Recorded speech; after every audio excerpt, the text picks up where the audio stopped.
오늘 은혜 받으실 하나님 말씀은 시편 121편 1절에서 8절 말씀입니다. 다 같이 말씀을 봉독하겠습니다. 내가 산을 향하여 눈을 들리라. 나의 도움이 어디서 올까?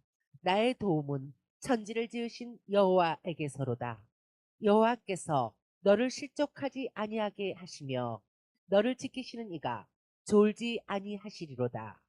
이스라엘을 지키시는 이는 졸지도 아니하시고 주무시지도 아니하시리로다.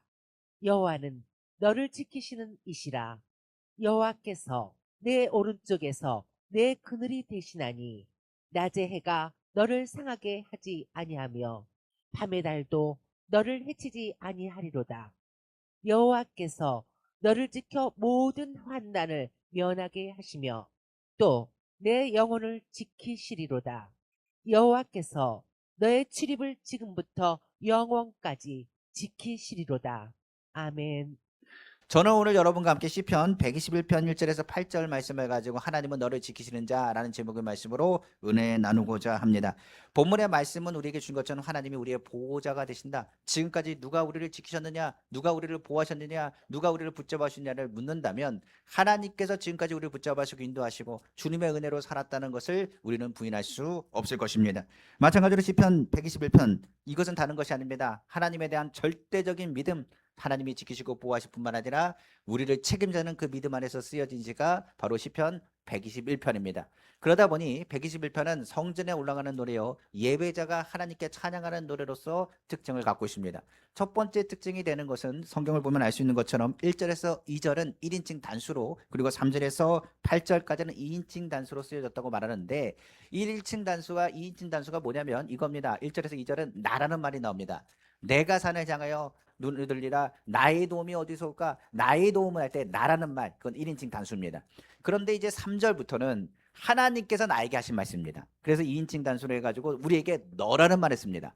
그러니까 하나님, 내가 산을 향하여 주님을 산을 봅니다. 그리고 지금 뭡니까? 하나님께서 나에게 주님의 음성, 메아리쳐 들리는 음성입니다. 하나님, 내가 주님을 사랑합니다 하면 주님이 나를 사랑한다는 음성으로 들리는 것처럼 시편 저자가 내가 하나님 천지를 지으신 하나님께 있습니다라고 선포했을 때 하나님께서 나에게 주신 말씀, 그래서 뭐라 그러냐, 내가 너희라는 말을 쓰셔서 2인칭 단수로 사용하며 말하고 있습니다. 그래서 여호와께서 너를 실족해 하지 아니하시고 너를 지키시는 자는 졸지도 주무시지 아니하시고 너를 지켜 모든 환난에서 면하게 하시고 너희의 출입을 영원까지 지키신다는 말로 성경 기록하고 있습니다.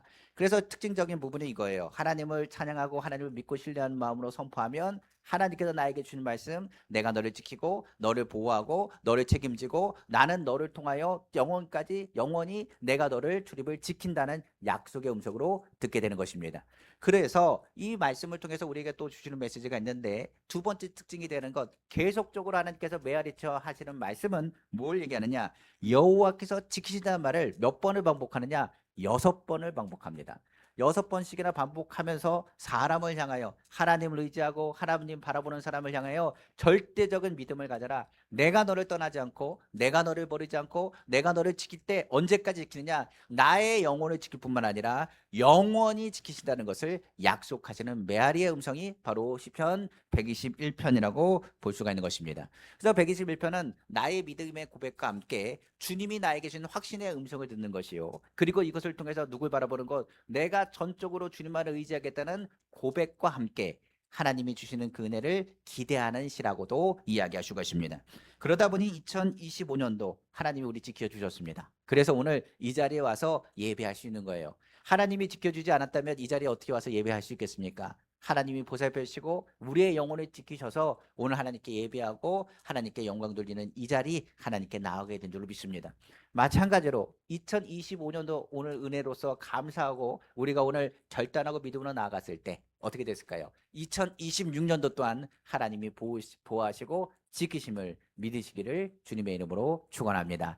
그래서 오늘 저는 오늘 본문에 얘기하는 강조점을 가지고 우리에게 준 메시지를 듣고 주님의 음성을 듣기를 원합니다. 이를 통하여 2026년도를 기대하며 나아가는 우리 귀한 성도님의 마음 가운데 하나님이 주는 확신과 믿음을 가지고 주님과 동행하면서 2025년도를 잘 마무리하고 2026년도를 승리하며 열어가시는 우리 성도 다 되기를 다시 한번 주님의 이름으로 축원합니다.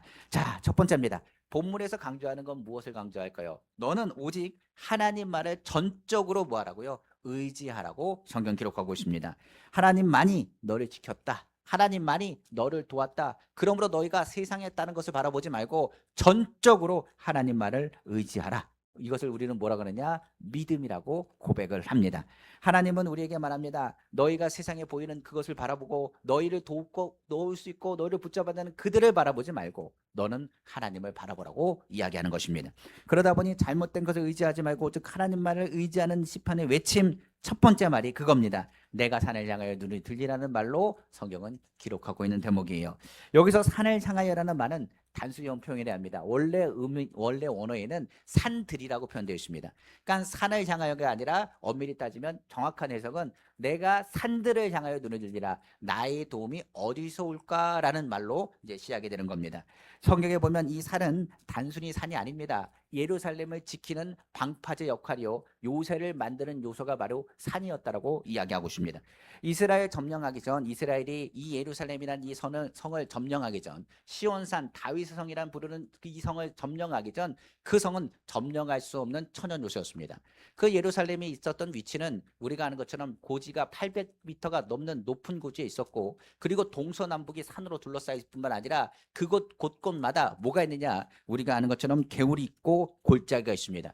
우리가 성경을 보면 잘 아는 골짜기 있죠. 예루살렘 동쪽에는 기드론 골짜기, 그리고 더 나아가서 서쪽에는 중앙 골짜기에는 바로 흰놈 골짜기, 이런 골짜기들이 놓여 있을 뿐만 아니라 그곳에 출입하기 위해서는 그 문이 어떻게 되냐, 좁아서요, 많은 군대가 투여돼서 들어갈 수 없습니다.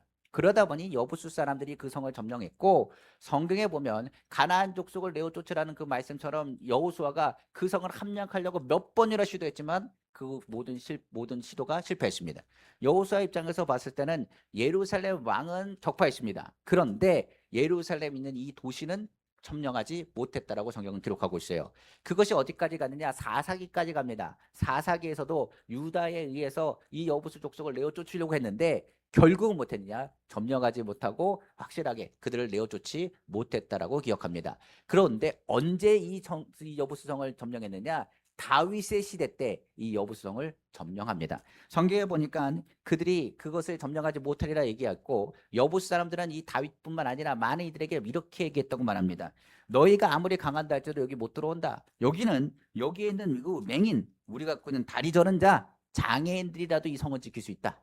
그러니까 너희가 아무리 강하다 할지라도, 소격이나 할지라도 꼭대기에서 뭘 던지면, 돌 하나 던지면 맞아가서 쓰러질 것이고, 그리고 다리 저는 사람이라고 할지라도 위에서 너희가 올라오는 게 다 보이기 때문에 활이라든지 뭐 하나 던지면 너희가 이 성을 탐략할 수 있느냐? 다리 저는 사람도 너희가 치지 못할 것이라. 이곳을 뭐 한다고요? 너희가 덤벼들지 못할 것이라고 조롱했던 것이 성경에 기록되어 있습니다. 그런데 다윗은 어떻게 이겼느냐? 하나님을 의지했다고 말합니다. 오히려 그 조롱의 소리를 듣고 나서 하나님 의지하고 하나님 기도했을 때 하나님께서 그 길을 열어주십니다. 그래서 사무엘하에 보니까 이렇게 기록되어 있습니다. 다윗이 여부수 사람을 치는 자들에게 외쳤습니다. 여부수 사람을 쳐라. 요압의 군대와 함께 치어 올라가면서 다윗이 외친 소리가, 누구든지 여부수 사람을 치거든 물 깃는 데로 올라가서 다윗의 마음에 미워하는 다리 저는 사람과 맹인을 치라. 다리 저는 사람, 맹인이 많다고 했지, 그 사람들을 향하여 쳐라. 먼저 그들을 치고 하나님께 영광 돌리자. 우리가 그 성을 점령할 것이라고 외칩니다. 그리고 요압의 군대와 함께 다윗이 어떻게 하느냐, 이 여부수성을 점령하고요, 이 여부수성의 이름을 뭘로 고쳤느냐, 다윗성으로 고쳤다고 성경 기록되어 있습니다. 그럼 어떻게 여부수성을 점령했느냐? 산들이 그렇게 많은데요. 근데 성경을 잘 보니까 여기 본문에 보니 물 깃는 데로 올라가라고 있어요. 물 깃는 데는 뭐냐면 내부 수로입니다. 그러니까 그곳은 천연 요새와 같아가지고 산이 둘러싸여 있는데, 또한 그 물이 어디서 왔느냐, 기드론 골짜기에서부터 그 기온샘부터 해가지고 물이 들어오는 그 지하 수로가 있었던 것 같습니다. 그러니까 이 수로를 어떻게 하냐, 하나님께서 발견하게 하셔가지고 다윗을 통하여 뭐라고 얘기했냐, 물 깃는 데로 올라가라. 그 수로를 올라가서 여부수 족속 그 사람들이 대비하지 못하는 가운데 그 성을 함락하고 그곳을 다윗성이라 명칭하게 되었다라고 말합니다. 이 다윗성, 그러다 보니까 하나님을 의지했던 그들, 수도다운 수도가 없었던 그들에게 예루살렘이라는 수도는 굉장한 승리의 상징이고, 오히려 이것은 종교적인 것, 경제적인 걸 떠나가지고 난공불락의 성이라, 이것을 점령한 것은 하나님이 하신 일이라고 그들은 찬양하고 예배했던 것을 확인할 수 있어요. 그 예루살렘이라는 그 지역의 북쪽단에는 뭐가 있느냐? 예루살렘 성전에 솔로몬에 의해서 지어졌던 것이 또한 성경에 기록되어 있습니다. 하나님이 보호하시고 지키셔서 의지해서 그 성을 점령했다. 그것이 다윗의 외침과 같아요. 그런데 문제가 뭐가 있느냐? 여기서부터 문제입니다. 뭐가 문제냐? 하나님은 눈에 보이지 않아요. 그런데 산들은 눈에 보입니다. 그러다 보니 이스라엘이 그 성을 점령하고 나서 어떤 생각을 하기 시작하느냐? 야, 하나님이 여태까지 지키시고 하나님이 보호하셨다. 그렇게 생각했는데 주변의 산을 보니까 그런 생각을 갖는 거예요. 이방인들과 똑같습니다. 뭐라고 하느냐? 저 산들이 있으니 누가 우리 성을 점령할 수 있겠는가? 그 산들이 이렇게 둘러져 있고 골짜기에 이렇게 되어 있는데 어찌 잔적들이 쳐들어올 수 있겠는가? 우리가 대비하고 있는 가운데 여기 있는 맹인과 절름발이도 뭐하리라? 저들이 우리를 공격하지 못할 것이라. 마찬가지로 예루살렘 도시에 있는 사람들이 어떤 마음을 가지기 시작하느냐? 하나님을 바라봐야 되는데 오히려 주변에 있는 산들을 통해 가지고 저 산들이 우리를 뭐할 것이라? 이방의 모든 잔적에서 지킬 것이라는 착각을 하기 시작했다는 사실입니다. 자, 여기서 보면 이럴 수 있습니다. 원래 이스라엘은 종교가 아닙니다. 하나님은 종교가 아니에요. 그들에겐 뭐냐? 생명입니다. 왜냐하면 광야 생활을 하면서 그들은 뭐 했느냐? 먹고 사는 문제에 하나님께서 채워주셨고 그리고 밤이나 낮이나 불기둥과 구름기둥으로 그들을 보살펴 주셨어요. 그러니까 광야를 지나가면서 그들이 생각한 건 뭐냐면 하나님을 믿지 못하면 죽습니다. 하나님을 의지하지 않으면 살 수가 없어요. 물이 떨어지면 하나님께 외쳐야 되고 먹을 것이 없으면 하나님께 외쳐야 됐습니다. 성경을 보니까 광야를 지나면서 그들은 뭘 깨달았느냐? 하나님만이 우리 하나님 되시고 하나님만이 절대적인 분이시고 하나님을 놓쳐서는 우리가 살 수 없고 하나님을 바라봐야 되고 하나님을 의지해야 되고 하나님이 우리 가운데 승리를 주셨다고 늘 선포했던 자들이 누구냐? 이스라엘 사람들이에요. 그런데 아까 얘기했습니다. 예루살렘에 딱 오고 나니 산들이 둘러싸여 있고 그 마음이 되게 평안합니다. 그리고 하나님은 눈에 보이지 않는데 이 산들만 봐도 마음이 어떻게 되느냐? 평안하고 포근한 거예요. 이 외적인 환경이 오히려 여호와에 대한 열정을 식게 하고 더 나아가서 그들의 갈급함도 사라지게 했습니다. 우리도 한번 생각해 볼 수 있죠. 신앙생활 우리는 어떻습니까? 2025년도 지나가면서 하나님 돌보시고 인도하시고 은혜 가운데 우리를 붙잡아 주셨어요. 그런데 내가 정말 주님을 의지했는지 지금까지 지내온 것이 다 하나님의 은혜인지를 먼저 생각해 봐야 됩니다. 우리가 언제부터 주변의 산들이 우리를 보호하듯 믿는 구석을 가지고 신앙생활하는 경우가 있지 않습니까? 아플 때 병원 가는 거 맞습니다. 병원 가지 말라는 얘기 아니에요. 그런데 하나님을 먼저 생각하십니까? 우리가 아는 것처럼 힘들면 주님 보다가도 다른 무언가의 스트레스를 풀거나 다른 것을 쫓아가지는 않습니까? 주님의 찾기에 열정적인 모습들이 부유해지고 편해진 신앙생활 앞에서 둘러싼 보호막들처럼 주님을 찾는 것에 게으르게 만들지 않았는지를 생각해 봐야 돼요. 언제부턴지 주님은 눈에 보이지 않습니다. 근데 옆에 있는 사람은 보이거든요. 그러다 보니 옆에 있는 사람과 어울리는 게 좋고 옆에 있는 사람과 즐거운 게 좋아서 하나님을 찾는 것을 멀리하지 않았는지를 생각해 봐야 됩니다. 외적 환경의 평안함과 안전이 오히려 이스라엘로 하여금 출애굽했을 때 인도하셨던 그 하나님을 잃어버리게 한 거예요. 한마디로 말하면 그들은 이스라엘의 방패였던 하나님을 잊어버렸습니다. 오히려 주님을 찾아야 됨에도 불구하고 주님보다도 외적인 환경이 이스라엘 예루살렘 성전은 절대로 무너지지 않는다는 그들의 잘못된 신앙을 보이게 된 것을 확인할 수 있어요. 그들에게 있어서 산들은 하나님을 의지했던 그들의 시각을 바꿔놓은 일들이 되게 되었습니다. 그러다 보니 그들의 신앙은 무너졌고 나중에 하나님께서 어떻게 하시냐? 예루살렘 성전을 무너뜨리시죠. 우리가 바라봐야 될 것은 뭐라고요? 하나님이어야 됩니다. 전적으로 하나님을 의지하지면 안 되는 거예요. 그래서 시편의 121편에 제일 먼저 하는 말이 바로 다른 말 아닙니까? 하나님을 의지하는 말 아니겠습니까? 성경은 우리에게 말합니다. 많은 것이 우리에게 안정적이고 많은 것이 다 채워진다 할지라도 하나님이 역사하지 않는 환경과 수고는 헛될 것뿐이요. 그리고 모든 것이 아무 의미가 없다는 것을 성경은 강조하고 있어요. 시편 127편 1절입니다. 여호와께서 집을 세우지 아니하시면 세우는 자의 수고가 헛되며 여호와께서 성을 지키지 아니하시면 파수꾼이 깨어 있음이 헛되도다. 성경은 말하고 있습니다. 우리의 모든 걸 가졌다 할지라도 하나님이 돌보시지 않고 지켜주지 아니하시면 우리가 가지고 있는 모든 것은 한순간에 사라지는 겨와 같다는 것을 우리는 기억해야 돼요. 그래서 시편 121편은 영적인 각성을 위한 메시지라고 말합니다. 너의 도움은 도대체 어디 있느냐?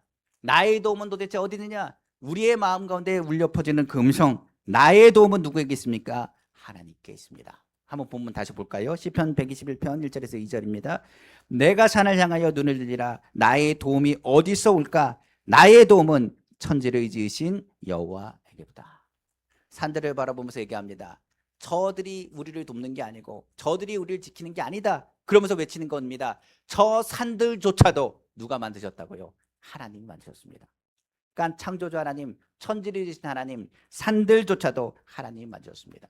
그러니까 우리가 의지하는 모든 방백이 누구의 것이냐? 하나님이 만드시고 나를 채우시고 나를 인도하셨던 모든 은혜와 모든 능력의 통로를 누가 만드셨다고요? 하나님이 만드셨다는 사실이에요. 그래서 성경은 말합니다. 예루살렘 성전에 올라가면서 많은 이들이 몇 주변에 있는 산들을 볼 겁니다. 둘러 산들을 보면서 뭘 얘기하느냐? 저 산들을 보고 저 산들이 우리를 지키지, 그게 아닙니다. 저 산들을 만드신 하나님께서 우리를 돌보시지. 그러니까 우리가 항상 얘기하죠. 주 하나님 지으신 모든 세계. 그러면서 우리가 찬양합니다. 하나님께서 만드신 모든 세계, 하나님께서 모든 것을 인도하시고 이끄심을 믿습니다. 나의 시각은 어디로 갔느냐고, 산을 바라보는 것이 아니라 그 산을 만드신 하나님께 있다는 고백을 그들이 하게 되는 것입니다. 그러므로 우리가 분명히 알아야 될 것이 있습니다. 이 메시지에서 말하고 있어요. 우리 환경에 하나님이 주신 은혜가 얼마나 큰지 모르겠습니다. 많은 일들이 있었겠지만 우리는 기억해야 됩니다. 그 뒤에서 행하신 하나님, 그리고 지금까지 돌보신 하나님, 우리의 만남은 뭐가 아니라고요? 우연이 아닙니다. 하나님의 돌보심과 하나님의 부르심에 의해서 이 자리에 오신 거예요.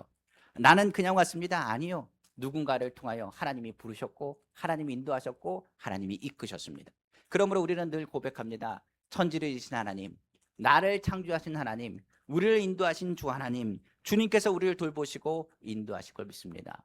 내가 바라보는 것, 내가 의지하는 것 누구라고요? 천지를 지으신 하나님께 있다는 고백을 하기를 주님의 이름으로 축원합니다.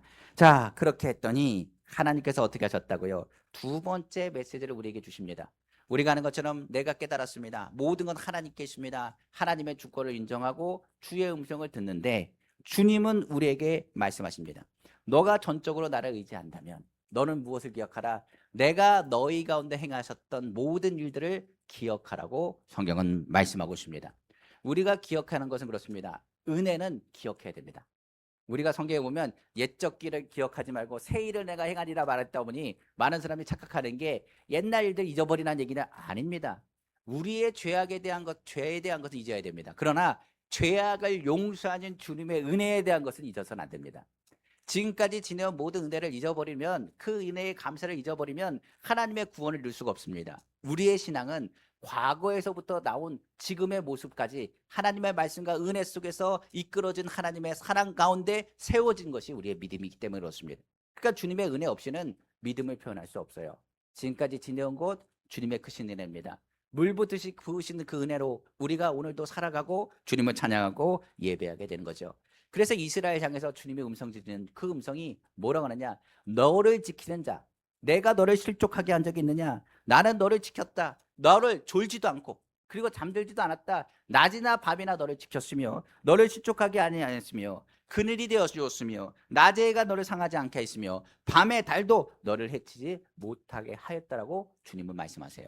그러니까 주님이 지금까지 우리를 어떻게 돌보셨느냐, 그것을 강조한 것이 오늘 시편 121편 3절에서 6절까지 주님이 우리에게 주신 메시지입니다. 한번 읽어보겠습니다. 자, 말씀 보겠습니다. 여호와께서 너를 실족하지 아니하게 하시며 너를 지키는 이가 졸지 아니하시로다. 우리는 실족하면 안 됩니다. 주님은 절대로 우리를 실족하게 안 하십니다. 야고보서에 보면 나는 너희 시험하지 않는데요, 시험은 너희 욕심 때문에 시험을 당하는 거라고 했습니다. 그러니까 하나님은 우리를 실족하게 아니하시고 우리를 행복하게, 그리고 우리를 행복할 뿐만 아니라 잘 되기를 누구보다도 원하시는 분이 누구라고요? 하나님이세요. 성경은 말합니다. 이스라엘을 지키는 이는 어떤 분이라고요? 졸지도 아니하시고 주무시도 아니하시리로다. 여호와는 너를 지키시는 이시라. 여호와께서 내 오른쪽에서 내 그늘이 되시나니 낮의 해가 너를 상하게 하지 아니하며 밤의 달도 너를 해치지 아니하리로다. 성경은 기록하고 있어요. 그러니까 하나님만이 영원한 보호자요, 너를 끝까지 책임지시는 분인 것을 하나님께서 다시 한번 약속하고 있습니다. 산들이 너희를 지키느냐? 그래, 맞아. 산들이 너희를 지키는 게 아니야. 여태까지 내가 너를 인도하고 이끌었던 걸 내가 아니. 출애굽 사건을 통해서 그들이 광야 가운데 있을 때 너희를 먹였던 것이 누구며 너희를 살게 했던 것이 누구며 너희를 이끌었던 분이 누구니? 그리고 불기둥과 굴기둥으로 구름 기둥으로 너희를 인도할 뿐만 아니라 낮의 해와 밤의 달을 그늘과 그리고 주님의 불길로 지키고 보호하신 분이 누군지 아느냐라고 주님이 묻고 계세요. 주님과 함께 동행했던 그 길에 주님께서 말씀하십니다. 외관상 사막과 같은 광야는 아무것도 없습니다. 세상에 볼 때는 광야 같은 그 길에는 산들이 없어요. 그러니까 그들의 방패가 없습니다. 그들을 지킬 것이 아무것도 없습니다. 그런데 주님이 뭐가 되셨다고요? 너의 방패가 되시고 너의 요새가 되어 주었다는 것을 너는 기억하라고 성경은 말하고 있어요. 그래서 하나님은 늘 뭐 하시느냐? 추억하십니다. 우리가 주님을 향해서 추억할 때 우리는 좋은 추억을 갖고 주님과 동행합니다만 주님도 우리와 무슨 생각을 하냐? 좋은 추억을 가지고 말씀하세요. 성경의 광야 생활 가운데 이스라엘 사람들은 그럴지 모르겠습니다. 광야 생활 힘들었다, 어려웠다 생각할지 모르겠어요. 그런데 주님께서 뭐라고 말씀을 했냐? 이 광야 때가 신혼 시간, 나에게는 참 행복한 순간이었다. 너희가 나를 늘 찾았고 너희가 나를 늘 불렀고 너희가 나를 통하여 많은 것을 공급받았고 너희가 그때 나에게 많은 감사를 했고 그때는 나만을 바라봤고 무슨 일이 생길 때마다 나를 찾았는데, 그러니까 주님이 하신 말씀이에요. 예루살렘에 오자마자 그들이 모든 것이 갖춰지고 성읍이 생기기 시작하고 솔로몬 시대 같은 경우에는 은을 돌과 같이 동을 돌과 같이 여길 정도로 굉장히 부유했던 시기. 점점 그들이 하나님을 떠나갔던 그 모습, 주님을 찾지 않는 그들, 과거를 잊어버린, 하나님의 은혜를 잊어버린 그들을 향하여 다시 한번 주님이 말씀하신 거예요. 내가 너를 실족한 적이 있게 하니, 내가 너를 떠난 적이 없다, 내가 너를 버린 적이 없다, 나는 늘 너와 함께 있으며 불꽃 같은 눈동자로 너를 보호하셨다라고 말씀하십니다. 이를 확실하게 보이시기 위해서 하나님께서 누굴 보내셨느냐? 그 아들 독생자 예수 그리스도를 보내신 거예요. 예수님을 통하여 교회를 성령 통해서 세우게 하시고 우리에게 늘 동일하게 하신 말씀. 오늘도 하나님 말씀은 우리에게 뭘 말하느냐? 과거의 이야기가 아닙니다. 하나님 말씀이 저 이 말씀 아는데요. 아니요. 모세의 이야기를 들어도, 다윗의 이야기를 들어도, 바울의 이야기를 들어도 내가 아는 얘기가 아니라 나에게도 동일하게 역사하신 하나님에 대한 스토리를 우리에게 말씀하고 있는 거죠. 하나님은 순간이 아니라 영원히 우리를 보호하셨습니다.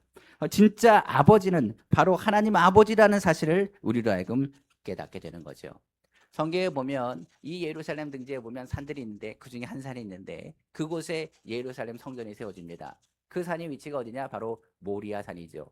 모리아 산은 누가 드린 데느냐? 아브라함이 이삭을 드린 장소가 바로 모리아 산입니다. 그 위치쯤에 뭘 세웠느냐? 예루살렘 성전을 짓게 된 거예요.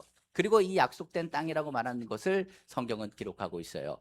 아브라함이 그렇기 때문에 이삭을 드렸던 그때를 생각해 보면 이럴 수 있습니다. 아브라함에게 하나님께서 독자 이삭을 드리라고 말하죠. 독자 이삭을 드리는 그 순간에 믿음을 보이죠. 그리고 하나님께 드려지는 그 순간 하나님께서 이삭을 살리시면서 말합니다. 아브라함아, 내가 나를 경외하는 것을 내가 알았다. 내가 나를 정말 사랑하는구나. 그리고 이삭을 데려가신 것이 아니라 이삭과의 언약을 맺게 하시죠. 성경은 아브라함을 통해서 말합니다. 하나님은 어떤 분이냐? 죽은 자를 살리시는 분이다. 그리고 하나님은 절대적으로 생명의 근원 되신다는 것을 누구보다도 잘 믿었던 사람이 바로 아브라함이었어요. 아브라함은 압니다. 지금 이삭이 100세에 낳은 아들이에요. 그러니까 청년 될 때까지, 그러니까 어떻게 보면 120살을 바라보는 아브라함 입장에서는 나의 인생과 나의 육체의 시간은 정해져 있어요. 그런데 이삭은 성장할 겁니다. 그러니까 아버지로서의 한계가 있다는 얘기예요. 하나님, 내가 아버지긴 하지만 뭐합니까? 이삭을 언제까지 돌볼 수 있겠습니까? 언제까지 보호할 수 있겠습니까? 언제까지 책임질 수 있겠습니까? 하나님, 이삭을 하나님께 드립니다.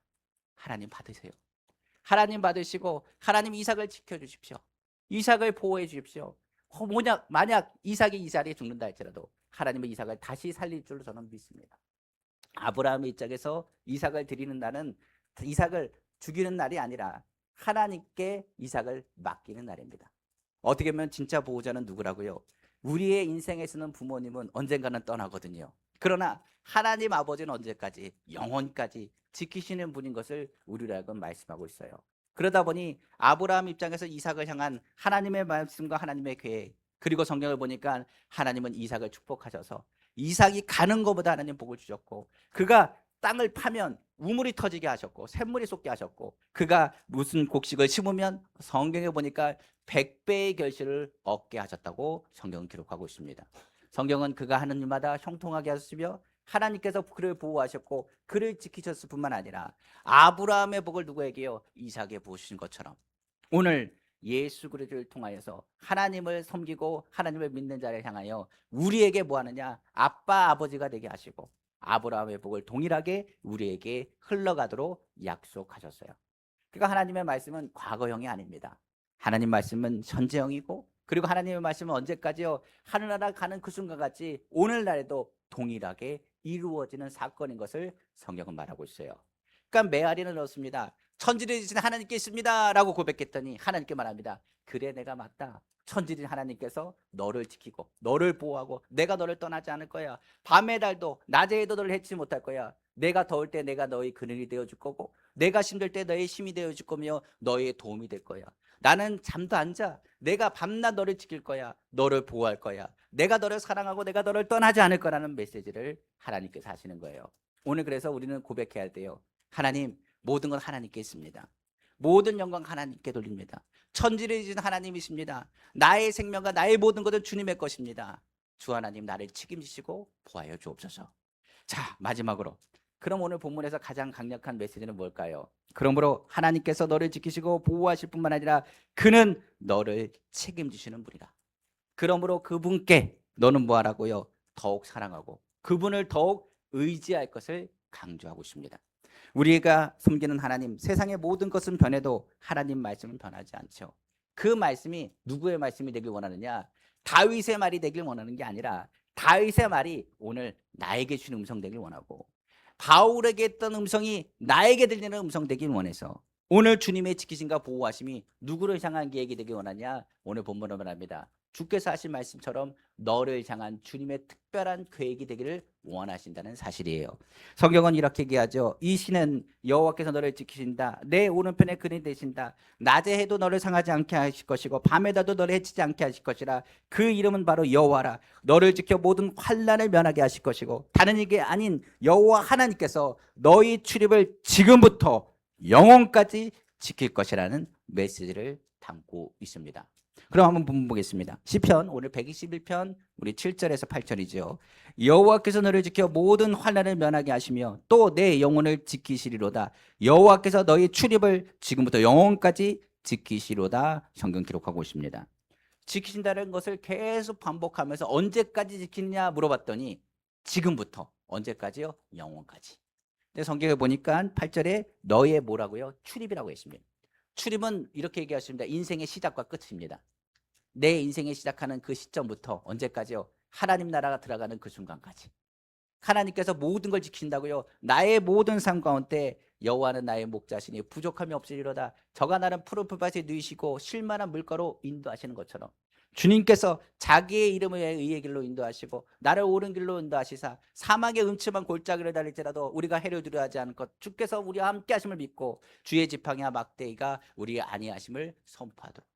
하나님께서 우리는 언제까지요? 바로 우리가 인생의 시작부터 우리가 호흡이 끝나고 주님의 품에 안기는 그 순간까지 지키시고 보호하신다고 약속하시는 대목이에요. 성경은 우리에게 말하죠. 너희의 인생의 모든 것을 책임지신 그분께서 성령 안에서 말씀하신 것처럼 내가 너를 언제까지 끝까지 지킬 것이라. 그러니 인생 가운데 두려워하거나 염려하지 말고 하나님의 은혜 가운데서 너희는 주님을 바라보고 전적으로 주님을 의지하며 나아갈 것을 명령하고 있습니다. 우리도 실수하고 넘어질 일이 많죠. 성경은 말합니다. 무슨 환난이요? 그냥 환난이 아니라 모든 환난입니다. 그런데 그 모든 환난을 뭐하게 하신다고요? 면하게 하신다. 넘어가게 하신다. 넉넉히 이기게 하십니다. 그리고 더 나아가서 주님이 말씀하신 것처럼 뭘 지키신다고요? 우리의 영혼을 지키신다고 성경은 기록하고 있어요. 아담으로부터 범죄했던 우리를 주님께서 예수 그리스도의 그 은혜로 지키실 뿐만 아니라 책임져 주셨습니다. 하나님은 우리를 사랑하십니다. 그래서 우리는 주 안에서 오늘도 평안합니다. 우리를 지키는 것은 산이 아니고 방백도 아니고 요새도 아니고 환경도 아니고 물질도 아니고 건강도 아닙니다. 주님 안에 있는 하나님의 사랑이 우리를 오늘도 견고하게 지켜 나가는 거죠. 그래서 우리는 믿음으로 고백합니다. 오늘도 넉넉히 이깁니다. 오늘도 주 안에서 승리합니다. 기도하겠습니다.